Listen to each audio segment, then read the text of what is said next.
कोण सुद्धा घेतलं जाणार नाही. पुणे जिल्हा केसरी मैदानातील 5 सुटतोय. 5 मध्ये कोण होणार सेमीला पात्र. सुटला गड क्रमांक या मैदानातील 5 सुटला. 5 मध्ये सुंदर अशी लढत चालू आहे. दोघ जण बाद झाली. इकडं तिघ जण पळताय.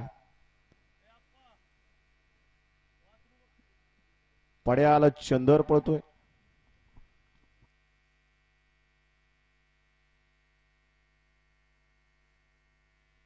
अतिशय सुंदर अशा गड क्रमांक 5 चा निकाल आहे. तास क्रमांक 3 वरून धावलेली गाडी भैरवनाथ पासून आई कळवाय पासून ब्रह्माधीर सेठ हरगुडे मोरेवाडा या गाडीचा 1 नंबरला विजेबल गाडी मालकाचा चालकाचा अभिनंदन आहे.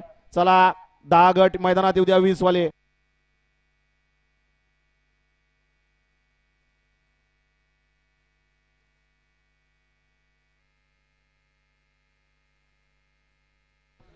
हा गोरेवाडीकर गाड्यात आपल्या बैलांची नावं